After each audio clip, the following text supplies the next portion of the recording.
Well, it is the rites of spring, and we've got crocuses and jonquils showing up, and daffodils. And I noticed the other day a couple of ganders were pursuing a very buxom young goose flying from the north to the south. Our Canadian honkers are out doing their thing, and life is looking really good. How are you this morning, Barrett?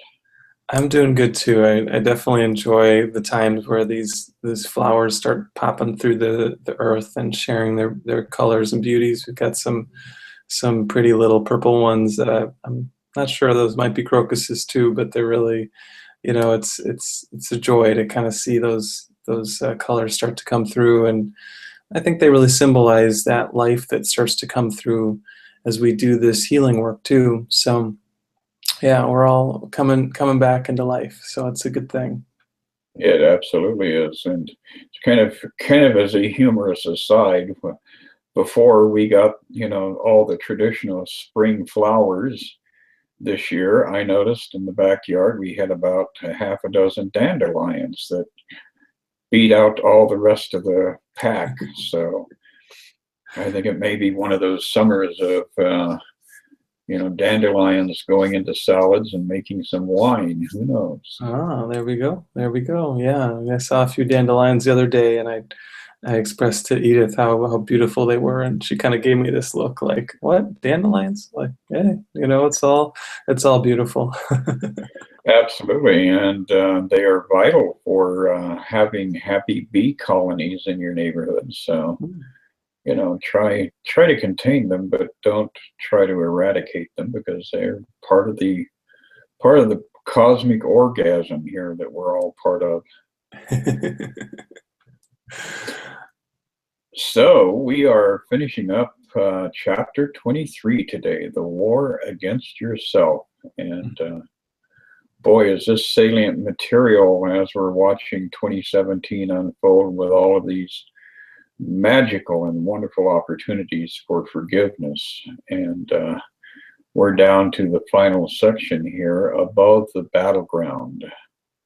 So you want to pick up where we left off, Barrett? Sounds good. Yeah, we're in paragraph 6, and Jesus jumps right in here. He says, "When the temptation to attack rises to make your mind darkened and murderous, remember you can see the battle from above. Even in forms you do not recognize, the signs you know, there is a stab of pain, a twinge of guilt, and above all, a loss of peace. This you know well. When they occur, leave not your place on high, but quickly choose a miracle instead of murder. And God Himself and all the lights of heaven will gently lean to you and hold you up. For you have chosen to remain where He would have you, and no illusion can attack the peace of God together with His Son." So, as you were just saying, Chris, it's very easy as we look out at the world to get sucked into the story, to get sucked into the attack, to see the judgment, to pick up sides, and to pick up your pitchfork and join in the mob. But we're really being gently reminded here, this is not what we want. That every time we attack, we're actually just attacking ourselves. And to realize, maybe this time I don't want to join the mob. Maybe this time I want to join with the angels instead, and to join with Jesus and look at this all from this perspective of kindness and of love. Because when we step above the situation, it's a very different thing. I remember, hearing about the astronauts who were kind of going to the moon and experiencing that for the first time, and about how often they described it as a spiritual experience to see the earth as a whole. And when you look at it from that point, there are no lines. There are no clear borders distinguishing one person, one tribe, one group from another. That all just melts away, and we realize that we are all in this together. And this is what we're all working on coming into, seeing that we can tackle all this together.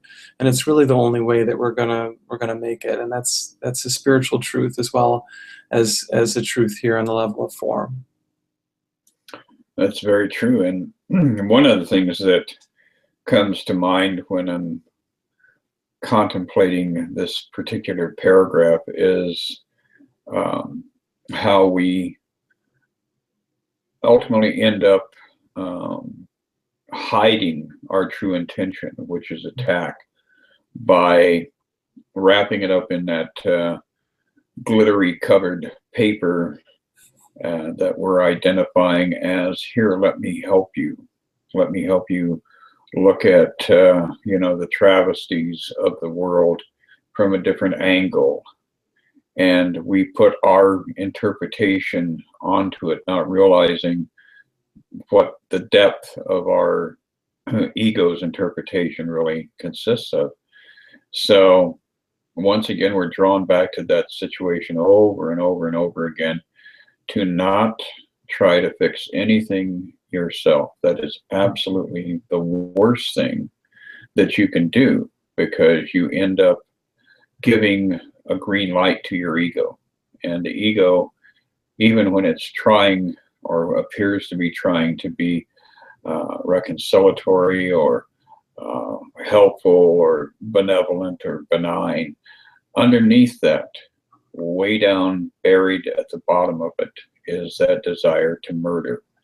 And you may find that to be difficult to actually format and put into your brain, but the truth is, we can only assist by asking the Holy Spirit to be our guide and to reach out to the hand of Jesus, and then to take whatever prod comes from that direction. But all of our healing work is never, ever, ever a journey of oneness with our ego self. It is a journey of oneness with God and the hosts of heaven. And a lot of times the ego's logical conclusion is going to be 180 degrees opposite the input that we're getting from the Holy Spirit. So as we're, especially right now in this Easter season, we're supposed to be working with the Holy Spirit to extend love and peace into this world. And we've got to always check and monitor ourselves as to what is motivating us, where we're coming from. Yeah, and I think that last point that you're making really is perfect, because it ties back into this question that Jesus asks us to ask as we go through our life over and over again. And that question is, what is this for? What is this for? What is this moment for? What is this experience for? Because ultimately, we only have one of two choices. We can either use this experience to reinforce the idea of separation, to reinforce judgment and attack and condemnation. Or we can use this experience to realize that there is no cause for suffering, that nothing has really happened, and that we are still at home in heaven, in spite of what our senses might be telling us. And there's interesting kind of thing around that, because we have this expression, to come to our senses. Well, I think that Jesus would kind of turn that expression on its head to help us to realize that what our senses are telling us are actually supporting this idea of separation. Because what does touch tell us other than I am here and that is there? There's a separation between me and that other thing. And all of our senses in their own way have that same message.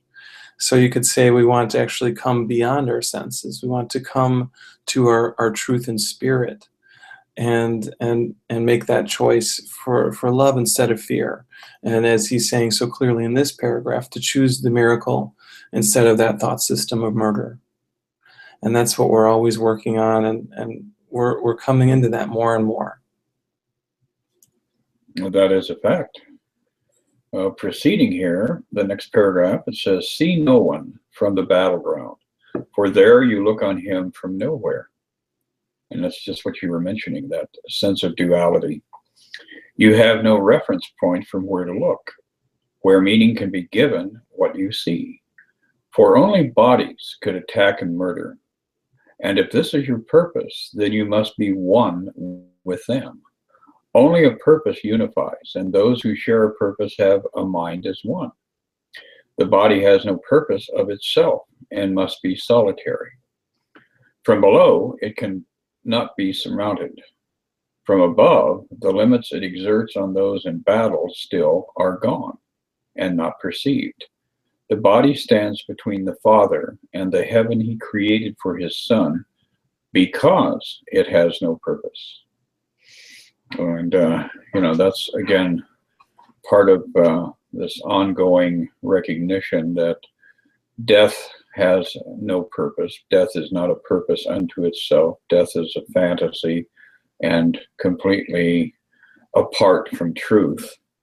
And the body is a symbol of death. The only reason that you're hanging out in a body is because even though you're enjoying the ride for the moment, somewhere down the road you want to experience that final plunge off the shores of Niagara, going over the falls in a barrel, and having to deal with the next lifetime, the next incarnation, because you certainly won't die.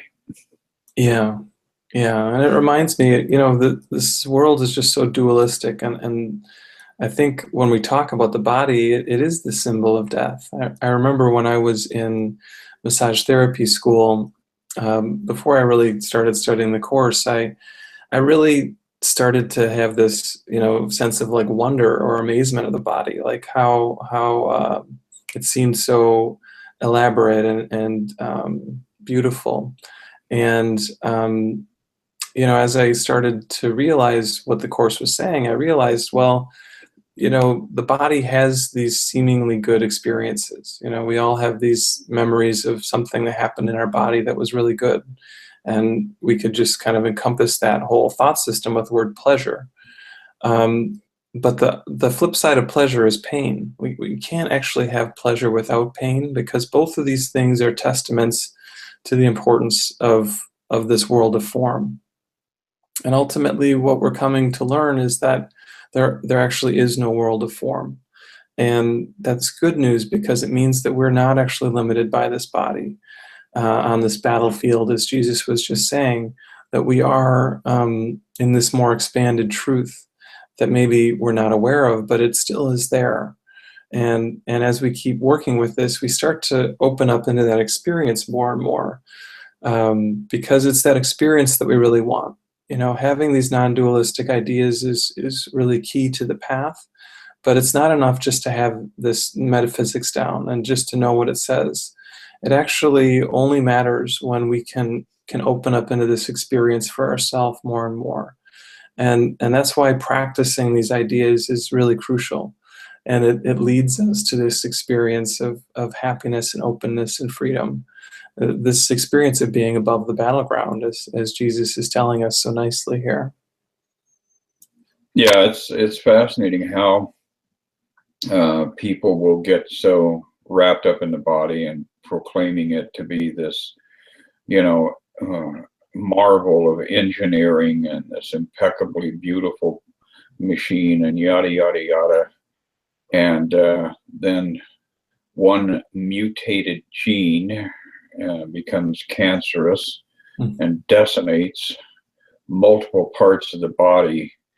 And you can't watch that without coming to the conclusion that this is such a fragile and idiotic identity to embrace and hold on to, that it's just you're playing with fool's gold, and you're losing every bet you make. So next time you have that exposure to an influenza virus and you have the snuffles for a week, ponder how marvelous the body is then, because it is so subject to decay and destruction, and we need to keep that foremost in our thinking. It's really true. Yeah, a number of years ago, a good friend of mine got cancer, and he passed fairly quickly. It was a very painful and terrible experience. I remember a friend of mine asking after he'd passed, kind of like what I had learned from this experience, and my answer to her was that it really strengthened for me the certainty that God did not make this world, that God doesn't have anything to do with our bodies, because I knew a loving God could have nothing to do with, an adult man crying in pain because the suffering was so bad. Um, there's no way that love has anything to do with that. And so to kind of have that be the takeaway for me, I think it was pretty profound, and it's definitely helped me to see that, yeah, sure, we have our nice times here. As we're saying, the ego is a dualistic thought system, but the lows of the darkness, the pain, the suffering, it's not a good price to pay for these seemingly temporary highs. And the good news is we don't have to choose between one or the other. We can actually, again, go above the whole system, and that's where the peace lies. That's where our freedom really is. Very true. You want to pick up with the next section there? Yeah. Think what is given those who share their Father's purpose and who know that it is theirs. They want for nothing. Sorrow of any kind is inconceivable. Only the light they love is in awareness, and only love shines upon them forever. It is their past, their present, and their future, always the same, eternally complete and wholly shared. They know it is impossible their happiness could ever suffer change of any kind. Perhaps you think the battleground can offer something you can win. Can it be anything that offers you a perfect calmness and a sense of love so deep and quiet that no touch of doubt can ever mar your certainty, and that will last forever? So he's really just underlining exactly what we're talking about, this distinction between the two thought systems. And he poetically and beautifully helps us to see this experience of true love is the answer to every pain we've ever suffered, to every problem we've ever experienced. It is the goal that we need to keep our eyes on, and to realize this is what we want to keep moving towards. It's the motivation to keep forgiving when we are feeling stuck, or we're feeling like we're struggling, we're feeling like we're not sure we can forgive. To know that this is our truth and this is the destination of our journey, it really fortifies our willingness, and helps us to know we're on the right track and we want to keep going. That is a fact. And, the nature of this world is after every accomplishment, after every success, after every acquisition, there's always this sense of lack of fulfillment. There's an emptiness that simply cannot be addressed with material gain, and with doing things on this realm of consciousness that we are driven to do, that we are constantly compelled to go out and fight our way through some kind of journey to conclusion. So the ephemeral aspect of all this, I think, is something that, if you're not really looking at that, you're in a state of complete denial. You got your Mercedes. Well, 5 years from now, you're going to want another Mercedes or something bigger and better. And there's always this sense of emptiness after accomplishment when we're here. And to be able to replace that with a sense of enrichment, a sense of love, a sense of tolerance and acceptance, to be in the moment and to be in a state of happiness is something that this world can't even comprehend. So, then it becomes a question of how honest are you being with yourself about all the things in your life that you are in pursuit of. Yeah, all that glitters is not gold. And, everything that has this sort of temporal feeling of happiness, this temporal idea that all of a sudden this is it, this is going to make us happy. Um, we have to try this until we tire of it. But at some point, we all do tire of it. We all do say, this is enough. And this is really the impetus for the whole Course in Miracles, this conversation between Helen and Bill, where they said, there's got to be a better way. There's got to be a way that we can live our lives with kindness and compassion rather than animosity. And, Jesus's message to them first, but really to all of us, is that better way is within. And I'll help you find it. But it does require that we have to be willing to keep setting down the weapons. There are times where we pick up the weapons again and we're like, oh, am I holding the sword again? And we have to say, yes, I am. Let me set this down once again. And there will come a time where we set the sword down the final time, where we don't want to choose the ego ever again. And that is a time of real joy and real happiness. And it's inevitable that we're all going to get there, whether it's this lifetime or maybe a future one. But the ending of the dream is certain because it actually already has ended. So yeah, I think that this reading that we're having right here underlines all these ideas so beautifully and poetically. Yes, it definitely is. I think very appropriate as we're moving toward Easter here over the next few days, that we can look at life from the vantage point of resurrection rather than crucifixion. And so, the first person we actually crucify is ourselves.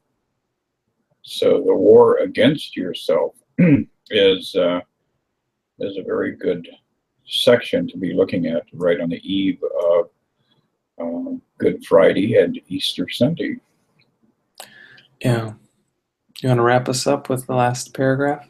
Yeah, we'll take a look here at this last paragraph. Those with the strength of God in their awareness can never think of battle. What could they gain but loss of their perfection? For everything fought for on the battlefield is of the body, something it seems to offer or to own. No one who knows that he has everything could seek for limitation, nor could he value the body's offerings. The senselessness of conquest is quite apparent from the quiet sphere above the battleground. What can conflict with everything? And what is there that offers less, yet could be wanted more? Who with the love of God upholding him could find the choice of miracles or murder hard to make? So, this is telling us that it's actually, when you have that lucid moment, it's a pretty easy journey to step out of this constant cycle of insanity and to ascend to a plateau where you can still be in this world, but not of it, and not a victim of it in the, in the truest sense. So it's very important for us now to realize that Jesus didn't have a problem with the nails that were being used. We were the ones who had the guilt over that, and that whole scenario has been forgiven. So once again, we are asked to join him in that more celestial environment where there are lilies and not thorns. Yeah, it's a beautiful, beautiful message, and I think it's perfect for this Easter time to realize that there really was no murder, even though that's the central part of the story. I was just singing a work by Bach, St. John's Passion, and it's the whole story of the end of Jesus's physical life. But what that story failed to see, and I think most people in the traditional Christian tradition haven't seen, is that, as you're saying, there was no suffering. Jesus was simply teaching that when you are fully united with the Father, that there's nothing on this earth that can touch you, and that love is so complete and so fulfilling that you are never left behind and you're never left out of heaven. And it's really up to each of us how much we want that, and how willing we are to do this forgiveness work, so that that can ultimately be our experience as well. So, yeah, as we go into this Easter weekend, and Good Friday tomorrow, I think that's a beautiful message for us to kind of leave everyone with, and yeah, a nice thought for us to ponder a bit more. Absolutely. And I will, point out that apart from everything else, a good Easter egg hunt can actually be incredibly, incredibly filling. So, find a couple of children. Don't kidnap them, but take a couple of kids out to the forest preserve and engage them in the search for Easter eggs. And I think that you'll come a step closer to that understanding about what it is that has true value in life. Yeah, perfect. I think that's just the perfect message for us, to be like children, because there's that simpleness, that innocence, that purity, that joy. And yeah, so hope everyone has fun this Easter weekend, and I hope you have a great weekend too. Yes, you as well, Barrett. Get out there and share the love and pass the love around. And who knows, maybe you'll encounter, a chocolate Easter egg, and that may open that door to an even a higher transcendence of the ecstatic experience. I'll transcend on the sugar high. There you go. The sugar coma. That's the answer. We'll see you in 1 week. Take care, Barry. Sounds good. Bye, Chris.